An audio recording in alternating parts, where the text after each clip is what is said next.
Assalamualaikum warahmatullahi wabarakatuh. Nama saya Rohayati, NIM 11200048. Fikih siasah.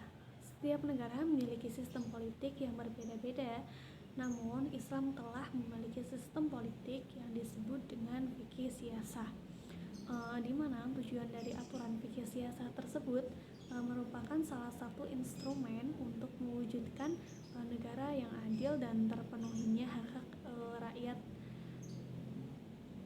Sistem perpolitikan kita sejak zaman Orde Baru hingga Reformasi dengan berbagai perangkatnya, termasuk undang-undang partai politik dan undang-undang pemilu, tampak masih belum bisa menjadi alat yang ampuh untuk melakukan perbaikan sistem. Sebagaimana cita-cita dari filsafah fikih siasah itu sendiri, yaitu kondisi ini membawa arah baru dalam transformasi pengumuman politik nasional dengan sekian level eksekutif, legislatif, yudikatif yang mengharuskan memiliki jawaban alternatif di atas permasalahan politik dan pemerintahan di negara ini. Nah, di sini saya akan menjelaskan beberapa bentuk sistem politik dalam fikih siasah, yaitu yang pertama fikih dusturiyah, dauliyah, dan maliyah. Fikih dusturiyah yaitu adalah bagian dari fikih siasah yang membahas masalah perundang-undangan negara. Dalam hal ini juga dibahas antara lain konsep-konsep konstitusi, undang-undang, dan sejarah lahirnya perundang-undangan dalam suatu negara.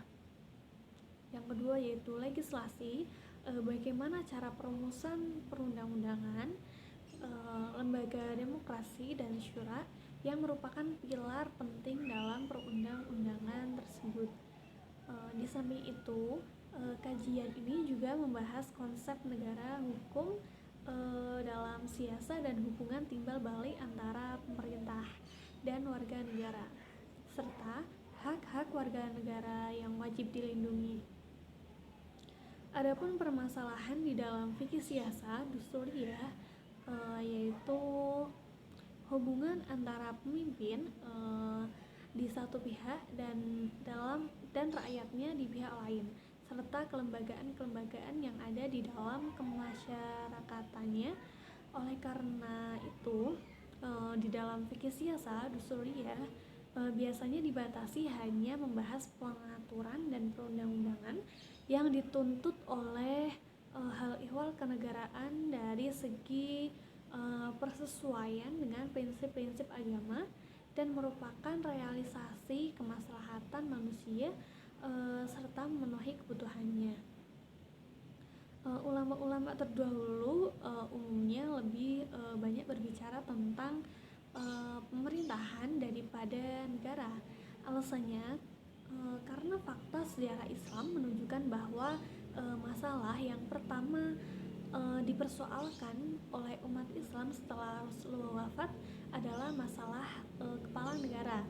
Oleh karena itu, logis sekali apabila para fuqaha memberikan perhatian yang khusus kepada masalah kepala negara dan pemerintahan ketimbang masalah kenegaraan. Yang selanjutnya yaitu adalah siasah dauliyah, yaitu bagian dari fikih siasah yang membahas tentang ilmu hubungan internasional. Adapun siasah dauliyah merupakan gabungan dari dua kata yang memiliki arti masing-masing. Adapun kata siasah artinya adalah terus suatu objek dengan tujuan tertentu, sedangkan arti dauliyah memiliki banyak makna, yaitu yang berhubungan dengan negara, kedaulatan dan kekuasaan, dan juga kewenangan. Dari semua makna itu, makna yang relevan dengan ilmu hubungan internasional Islam adalah hubungan antar negara. Jadi siasah dauliyah ini adalah ilmu yang mengatur tentang kewenangan suatu negara untuk mengatur hubungannya dengan negara lain ataupun antar negara. Adapun ruang lingkup siasah dauliyah yaitu yang pertama Perjanjian internasional, yang kedua perlakuan kepada tawanan, yang ketiga kewajiban dan hak suatu negara kepada negara lain, yang keempat adalah aturan peperangan, yang kelima ekstradisi, yang keenam pemberian suap politik keamanan, penentuan situasi perang. Asas-asas siasa dauliyah ini yaitu yang pertama asas kemanunggahan menegaskan bahwa manusia itu sama-sama makhluk Allah walaupun berbeda bangsa, suku, agama, dan lain-lain. Dan sebuah perbedaan itu merupakan suatu kenyataan yang tidak bisa ditolak oleh manusia. Dan ini merupakan suatu penegasan bahwa apapun yang ada di dunia ini bersumber dari Allah.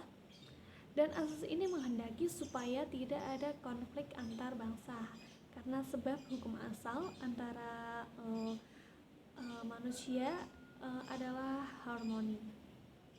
Yang kedua yaitu asas persamaan. Asas ini menekankan bahwa setiap bangsa di dunia itu harus menempatkan bangsa lain dengan derajat yang sama. Hubungan antar bangsa tidak boleh sedikit pun mempertimbangkan asal-usul, ras, agama, bahasa, dan juga status sosial dalam menentukan hak membangun hubungan internasional. Dan isi dari kesepakatan hubungan ini harus menempatkan setiap bangsa dalam derajat hak dan kewajiban. Yang selanjutnya yaitu asas keadilan. Asas ini tuh menghendaki kalau setiap bangsa itu harus ditempatkan di kedudukannya, juga tidak melanggar setiap haknya. Setiap perjanjian itu menempatkan kalau yang bertanggung jawab atas resiko dan akibat itu setiap negara, bukan cuma satu negara saja. Selanjutnya yaitu asas musyawarah. Asas ini ngajarin kita kesepakatan, kalau kesepakatan dalam perjanjian itu merupakan hasil dari kesepakatan yang disetujui oleh dua belah pihak. Asas ini juga sebagai pintu bagi peserta perjanjian untuk mengakses, mengkritik, dan meluruskan susunan perjanjian yang sesuai dengan kebutuhan negaranya masing-masing. Dan juga ini tuh menekankan kalau setiap peserta pada perjanjian itu bertanggung jawab atas kesepakatan yang sudah dibuat. Yang selanjutnya yaitu asas kebebasan. Asas ini memberikan suatu kebebasan untuk semua pihak yang terlibat dalam suatu kerjasama agar melakukan perbuatan yang tidak merugikan salah satu pihak. Asas kehormatan yaitu manusia. Asas ini juga mengajarkan supaya tidak adanya tindak merendahkan antar bangsa, dan juga asas ini menolak akan klaim superior dan inferior bangsa. Dan ini merupakan dasar yang harus dipegang dalam hubungan internasional. Yang selanjutnya yaitu asas toleransi. Asas ini menyuruh agar perjanjian itu meliputi kesepakatan untuk saling menghargai perbedaan, kekurangan, dan kelebihan dari tiap-tiap peserta perjanjian. Dan ini juga mengajarkan bahwa suatu perbedaan itu bukanlah penghalang untuk menjalin kerjasama, menjalin perjanjian kerjasama antar negara. Asas kerjasama yaitu asas ini bisa disebut juga at-ta'awun, di mana asas ini mengajarkan jika perjanjian internasional itu harus ada kesepakatan jika para pihak harus berkontribusi secara fisik, baik biaya, tenaga, ataupun manfaat, dan semua dari apa yang dikeluarkan oleh salah satu pihak harus dibahas oleh pihak lainnya, serta setara antar manfaatnya. Hubungan internasional yang harus dan tidak boleh dilanggar yaitu yang pertama, tidak dilakukannya peperangan kecuali dalam keadaan darurat. Yang kedua, orang yang tidak ikut perang tidak boleh dianggap sebagai musuh. Yang ketiga, perang segera dihentikan jika salah satu pihak cenderung untuk damai. Terus yang keempat, tawanan harus diperlakukan layaknya manusia. Adapun hubungan internasional saat perang, bila terjadi peperangan antar negara, maka ada beberapa peraturan yang tidak boleh dilanggar, yaitu yang pertama, pengumuman perang. Dilarang perang dengan tujuan menaklukkan suatu negara atau untuk memperluas wilayah suatu negara. Perang yang diizinkan menurut Islam ialah perang untuk menahan musuh atau untuk melindungi keamanan dakwah. Dalam Islam, penyerangan secara tiba-tiba tanpa adanya pengumuman sangat dilarang keras, walaupun itu untuk mempertahankan diri. Jika perang terjadi tanpa adanya pilihan opsi kedua musuh, maka komandan yang memimpin perang harus bertanggung jawab atas kerugian yang terjadi dalam perang tersebut. Yang kedua yaitu aturan dan etika perang, yaitu dilarang membunuh anak-anak, dilarang membunuh wanita yang tidak ikut perang dan memperkosanya, tidak membunuh orang yang sudah tua, terus dilarang memotong dan merusak pohon, sawah, dan ladang, dilarang membunuh binatang ternak kecuali untuk dimakan. Terus selanjutnya dilarang menghancurkan tempat ibadah, dilarang merusak mayit musuh, dilarang membunuh pendeta dan pekerja yang tidak ikutan berperang. Terus sabar, berani, dan ikhlas dalam perang. Adapun yang selanjutnya yaitu adalah siasa maliyah. Secara bahasa ialah politik ilmu keuangan, sedangkan menurut istilah ialah ilmu yang mengatur setiap aspek keluar masuknya uang yang sesuai dengan kepentingan umum tanpa menghilangkan hak individu dan menyia-nyiakannya. Jadi setiap pendapatan dan pengeluaran uang negara harus diatur dengan baik. Karena itu termasuk pilar yang sangat penting dalam kemaslahatan masyarakat. Karena itu akan berdampak pada kesejahteraan, ekonomi, kemiliteran, dan juga kesejahteraan bagi penduduk negara tersebut. Adapun sumber pendapatan negara menurut beberapa pendapat, yaitu yang pertama Ibnu Taimiyah, Siyasatu Syariah al-Isyarah Ra'i wa Ra'iyah, menyatakan bahwa pendapatan negara cuma ada dua, yaitu yang pertama zakat dan harta rampasan perang.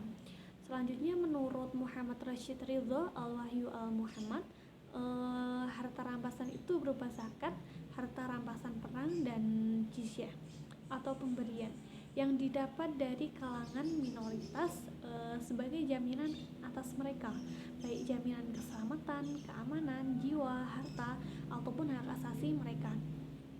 Yang ketiga yaitu Yusuf Qaradawi, sama seperti atas, hanya saja ditambah pajak negara.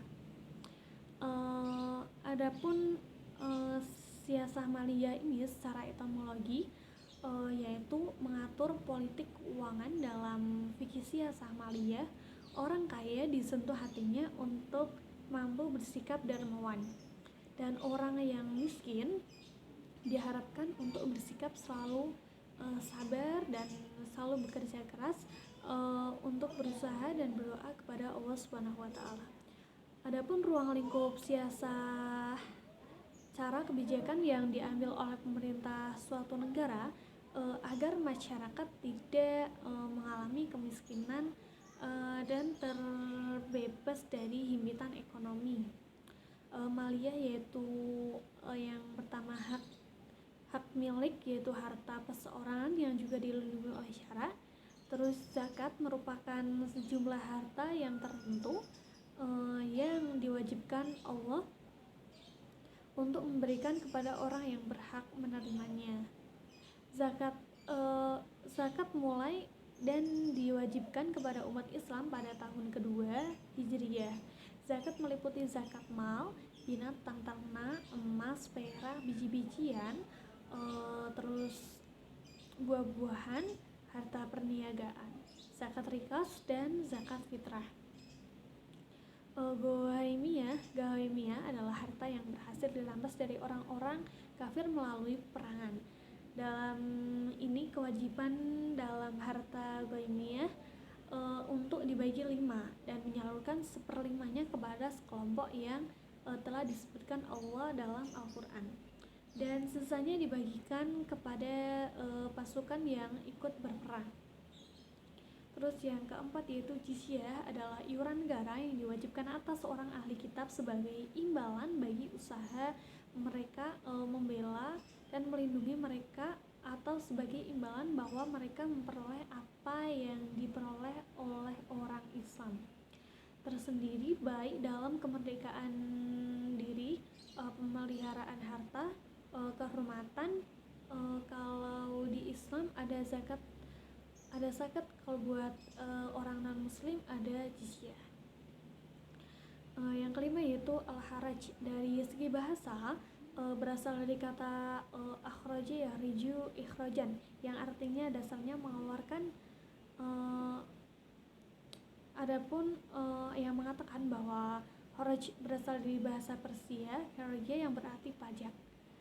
Yang selanjutnya adalah Baitul Mal, yaitu lembaga keuangan yang pada zaman Rasulullah, Baitul Mal ini bertugas untuk mengawasi kekayaan negara, terutama pemasukan dan pengelolaan maupun masalah pengeluaran dan lain-lain.